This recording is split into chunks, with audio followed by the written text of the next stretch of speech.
வணக்கம். கெரோலியின் காலை நேர செய்திகளோடு இணைந்திருக்கிறீர்கள்.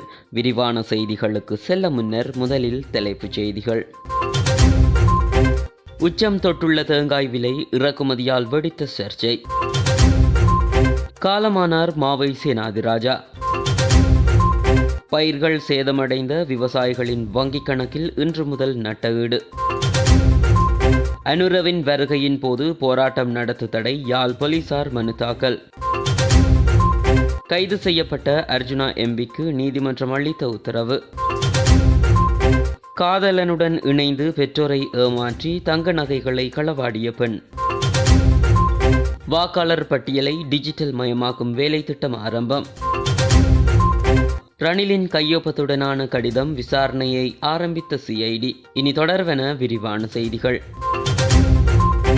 இலங்கையில் தேங்காய் விலை உச்சம் தொட்டுள்ள நிலையில் இறக்குமதி செய்யப்படும் தேங்காய்களுக்கு சமமான பொருட்கள் உள்நாட்டு தேவைக்கு பயன்படுத்தப்பட மாட்டாது என பெருந்தோட்ட மற்றும் சமூக உட்கட்டமைப்பு அமைச்சு விளக்கமளித்துள்ளது.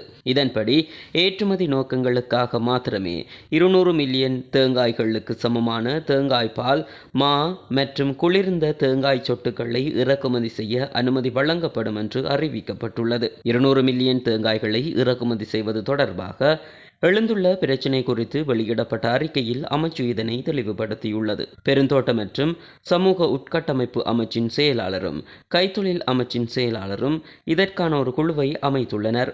அதன்படி குழுவின் ஒப்புதலின்படி அடிப்படையில் தேங்காய் இறக்குமதி செய்யப்படும்.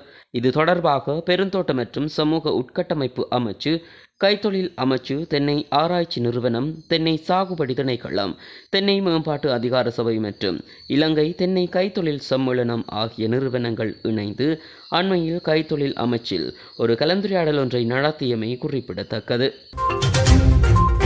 இலங்கை தமிழரசு கட்சியின் மூத்த தலைவர் மாவை சேனாதிராஜா சிகிச்சை பலனின்றி யாழ்ப்பாணம் போதனா வைத்தியசாலையில் உயிரிழந்துள்ளார். 1942 அக்டோபர் 27 பிறந்த மாவை சேனாதிராஜா தனது 82வது வயதில் நேற்றிரவு காலமானார். குளியலறையில் கால் தடக்கி விழுந்ததால் தலையில் உள்ள நரம்பு ஒன்று பாதிக்கப்பட்ட நிலையில் மாவை சேனாதிராஜா அவர்கள் யாழ்ப்பாணம் போதனா வைத்தியசாலையில் சிகிச்சை பெற்று வந்த நிலையில் சிகிச்சை பலனின்றி இவ்வாறு உயிரிழந்துள்ளமை குறிப்பிடத்தக்கது. இந்நிலையில் அவரது மரணம் அறிந்து பல்வேறு அரசியல் பிரமுகர்களும் யாழ் போதனா வைத்தியசாலைக்கு சென்றுள்ளனர். இதன்படி மாவை சேனாதிராஜாவின் புகழுடலை குடும்பத்தாரின் அனுமதிக்கு அமைய நாடாளுமன்ற உறுப்பினர் ஸ்ரீதரன் பொறுப்பேற்றுள்ளதாக வைத்தியசாலை தகவல்கள் தெரிவிக்கின்றன. எதிர்வரும் 2ஆம் தேதி 2ஆம் மாதம் 2025 ஞாயிற்றுக்கிழமை பிற்பகல் 3 மணிக்கு யாழ்ப்பாணம் மாவட்டபுரம் அன்னாரின் இல்லத்தில் இறுதிக்கிரியைகள் இடம்பெறும் என தெரிவிக்கப்பட்டுள்ளது.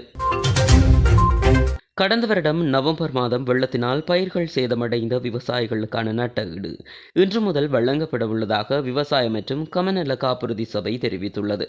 பொலனறுவை, முல்லைத்தீவு, வவுனியா மற்றும் திருகோணமலை ஆகிய மாவட்டங்களில் இருந்து நட்டஈடு வழங்கப்பட உள்ளதாக அதன் தலைவர் பேமஸ்ரீ ஜெயசிங்கராட்சி தெரிவித்துள்ளார். அதன்படி பயிர்கள் சேதமடைந்த விவசாயிகளின் கணக்கில் வைப்பிலிட நடவடிக்கை எடுக்கப்படும் என்று அவர் குறிப்பிட்டுள்ளார். 13,379 ஏக்கருக்கு இன்று இந்த கொடுப்பனவுகள் வழங்கப்பட உள்ளதாக குறிப்பிடப்பட்டுள்ளது. இன்று நெல் பயிர் செய்கை விவசாயிகளுக்கு மாத்திரமே இந்த நட்டஈடு கொடுப்பனவுகள் வழங்கப்படும் என்றும் அவர் குறிப்பிட்டார். ஜனாதிபதி அனுரகுமார திசாநாயக்கவின் யாழ்ப்பாண வருகையின் போது போராட்டம் நடத்துவதற்கு தடை விதிக்க கோரி யாழ்ப்பாணம் போலீசார் நீதிமன்றத்தில் மனு தாக்கல் செய்துள்ளனர். ஜனாதிபதி அனுரகுமார திசாநாயக்க மாவட்ட ஒருங்கிணைப்பு குழு கூட்டம், பொதுமக்கள் சந்திப்பு என சில நிகழ்வுகளில் பங்கேற்பதற்காக நாளைய தினம் யாழ்ப்பாண மாவட்டத்திற்கு வரவுள்ளார். ஜனாதிபதியின் வருகையின் போது போராட்டம் நடத்துவதற்கு பாராளுமன்ற உறுப்பினர் ராமநாதன் அர்ஜுனா, வடக்கு மாகாண வேலையில்லா பட்டதாரிகள் சங்கம் உள்ளிட்டவை அழைப்பு விடுத்திருந்தன.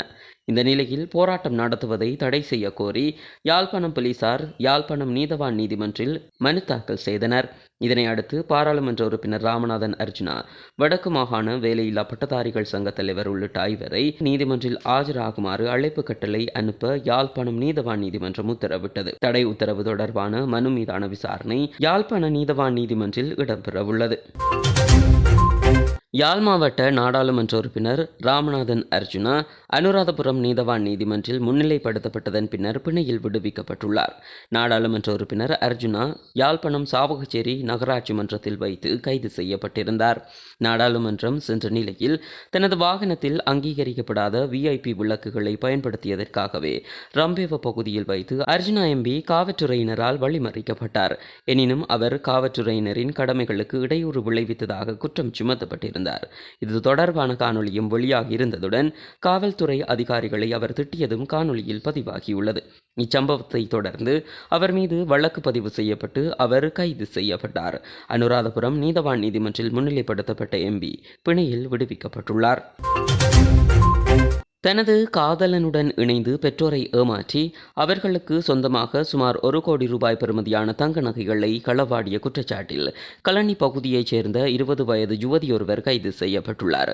குறித்த யுவதி இணைய சூதாட்டத்திற்கு அடிமையானவர் எனவும் அவர் குறித்த சூதாட்டத்தில் சுமார் 25 லட்சம் ரூபாய் பணத்தை இழந்துள்ளதாகவும் போலீசார் தெரிவித்துள்ளனர். இந்த திருட்டு சம்பவம் இடம்பெற்ற தினத்தில் குறித்த யுவதி மாத்திரமே அவரது வீட்டில் இருந்துள்ளதாக முறைப்பாட்டில் தெரிவிக்கப்பட்டுள்ளது. இருப்பினும் இந்த சம்பவம் குறித்து சந்தேகம் கொண்ட போலீசார் குறித்த யுவதியிடம் சுமார் 3 மணி நேர விசாரணைகளை முன்னெடுத்தனர்.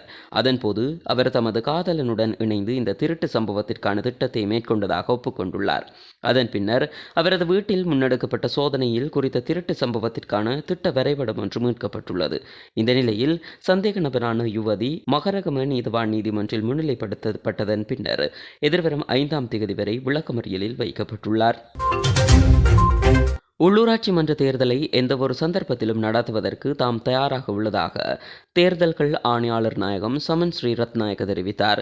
கண்டி மாவட்ட செயலகத்தில் இடம்பெற்ற நிகழ்வொன்றின் பின்னர் ஊடகங்களுக்கு கருத்து தெரிவிக்கும் போதே அவர் இதனை குறிப்பிட்டுள்ளார். வாக்காளர் பட்டியலை டிஜிட்டல் மயமாக்கும் வேலை திட்டம் ஆரம்பிக்கப்பட்டுள்ளது. பெயர்களை அச்சிடல் முறையில் பெறுவதற்கு பதிலாக 14,000 கிராம அலுவலர் பிரிவுகளை உள்ளடக்கும் வகையில் இந்த டிஜிட்டல் பதிவேடு தயாரிக்கப்பட்டு வருகிறது. காகிதத்தில் தரவுகளை பதிவு செய்வதற்கு பதிலாக இணையவழி தொழில்நுட்பத்தை பயன்படுத்தி டிஜிட்டல் பெயர் பதிவேடு தயாரிக்கப்படுகிறது. எதிர்வரும் தேர்தல்கள் 2024ஆம் ஆண்டின் வாக்காளர் பட்டியலின் அடிப்படையில் நடத்தப்படும் என்றும் கடந்த 1ஆம் திகதிக்குள் 18 வயதை அடைந்த இளைஞர்களும் புதிய பட்டியலில் சேர்க்கப்படுவார்கள் என்றும் அவர் கூறினார். பரீட்சைகள் காரணமாக மார்ச் மாதத்தில் உள்ளூராட்சி தேர்தல்களை நடத்துவது சிக்கலாக இருக்கும் என்பதனால் தீர்மானங்கள் எடுக்கப்பட்டதன் பின்னர் ஏப்ரல் மாதத்தில் உள்ளூராட்சி தேர்தல்களை நடத்த முடியும். கடந்த பொது தேர்தலின் போது சொத்து மற்றும் பொறுப்பு அறிவிப்புகள் மற்றும் வருமான செலவு அறிவிப்புகளை சமர்ப்பிக்க தவறிய வேட்பாளர்களுக்கு எதிராக சட்ட நடவடிக்கை ஆரம்பிக்கப்பட்டுள்ளதாகவும் தேர்தல்கள் ஆணையாளர் நாயகம் சமன் ஸ்ரீ ரத்நாயக்க தெரிவித்துள்ளார். முன்னாள் ஜனாதிபதி ரணில் விக்ரமசிங்கவின் கையொப்பத்துடன் பாதுகாப்பு நிறுவனங்களுக்கு அனுப்பப்பட்டதாக கூறப்படும் கடிதம் தொடர்பில் விசாரணைகள் ஆரம்பிக்கப்பட்டுள்ளதாக குற்றப்புலனாய்வு திணைக்களம் கொழும்பு கோட்டை நீதவான் நிலுபுலி லங்காபுரவிடம் அறிவித்துள்ளது. தென் மாகாணத்தில் செயற்படும் ஆட்கடத்தல்காரர் ஒருவரை தொடர்ந்து சட்டவிரோதமான செயற்பாடுகளில் ஈடுபட அனுமதிக்கும் விசேட உத்தரவு இக்கடிதத்தில் அடங்கியுள்ளதாக தெரிவிக்கப்பட்டுள்ளது. கடிதம் முன்னாள் போலீஸ் மா அதிபர் CD விக்ரமரத்ன, அப்போதைய பாதுகாப்பு செயலாளர் மற்றும் ஜனாதிபதி செயலாளர் ஆகியோருக்கு அனுப்பப்பட்டதாக கூறப்படுகிறது. இந்த கடிதம் உண்மையானதா அல்லது போலியானதா என்ற விசாரணையை CID-யினர் ஆரம்பித்துள்ளனர். இந்த ஆவணம் மாத்தறை தபால் நிலையத்தின் ஊடாக அனுப்பப்பட்டுள்ளதாக தெரிவிக்கப்பட்டுள்ளதுடன் முன்னாள் போலீஸ் மா அதிபரும் இந்த விடயம் தொடர்பில் உள்ளக விசாரணைக்கு உட்படுத்தப்பட்டுள்ளார். கடிதத்தின் நம்பகத்தன்மையை கண்டறிந்து நீதிமன்றில் அறிக்கை சமர்ப்பிக்குமாறு நீதவான் விசாரணை அதிகாரிகளுக்கு பணிப்புரை விடுத்துள்ளார். முழுமையான காணொளிகள் மற்றும் விரிவான தகவல்களை அறிந்து கொள்ள கரோலி மீடியா யூடியூப் சேனலோடு இணைந்திருங்கள். நன்றி.